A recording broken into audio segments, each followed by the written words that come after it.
Good evening everyone. ఈ టైంలో ఇంత పెద్ద హిట్ చేసిన ప్రేక్షకులందరికీ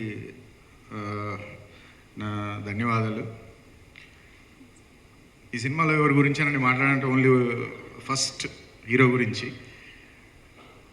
ఎందుకంటే అసలు ఈ సినిమాని సెలెక్ట్ చేసుకోవడం అనేది చాలా గ్రేట్ అండి.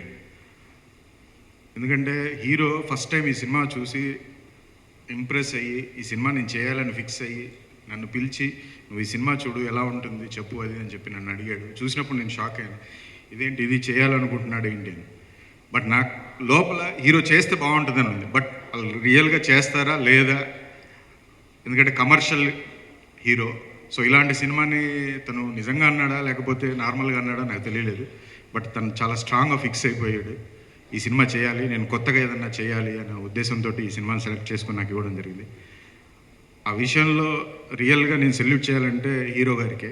సో హీరో గారు కనుక ఈ స్టెప్ తీసుకొని ఉండకపోతే ధృవ సినిమా వచ్చేది కాదు, ఈ కొత్త సినిమాని ప్రేక్షకులకి అందేది కాదు. ఒక స్టార్ హీరో ఒక కొత్త సినిమా చేయడం అనేది ఇట్స్ రియల్లీ గ్రేట్. రెండవ థింగ్ ఏంటంటే ఈ సినిమా స్టార్ట్ చేస్తున్నప్పుడు హీరో గారు ఈ సినిమాని భయంకరంగా నమ్మారు. అలాగే ప్రొడ్యూసర్ అరవింద్ గారు అండ్ ప్రసాద్ గారు, వీళ్ళిద్దరూ చాలా నమ్మారు. తర్వాత నేను నమ్మాను. 50% పీపుల్ ఈ సినిమా ఆడుతుందన్నారు, 50% పీపుల్ ఈ సినిమా ఎందుకు చేస్తున్నావు ఆడదని చెప్పారు. అయినా కానీ ఈ ముగ్గురు వ్యక్తులు సినిమాని నమ్మి ఈ సినిమాని నాకు ఇచ్చి ఈరోజు ఇంత దూరం తీసుకొచ్చారు. రియల్గా వాళ్ళకి ఫస్ట్ నా సెల్యూట్. తర్వాత entire my team and PS Vinod and Rajeevan and hip hop all ఆర్టిస్టులు అండ్ రకుల్. సో అందరూ ఈ సినిమాని కష్టపడి అందరూ తన ఓన్ ఫీల్ అయ్యి అందరూ వర్క్ చేశారు. ఎంటైర్ టీమ్ కానీ ఆల్ టెక్నీషియన్స్ కానీ ఆర్టిస్టులు కానీ, అది ఒక టీం వర్క్ చేయడం వల్ల ఇది సాధ్యమైంది. ఈ సినిమా ఈరోజు ఈ టైంలో కూడా ఇంత పెద్ద హిట్ అవ్వడానికి మేజర్ అసెట్. అందరు కష్టపడి ఈ సినిమాని తన సినిమా అని ఫీల్ అయ్యి చేశారు. సో దానివల్ల ఈ సినిమా సక్సెస్ అయింది.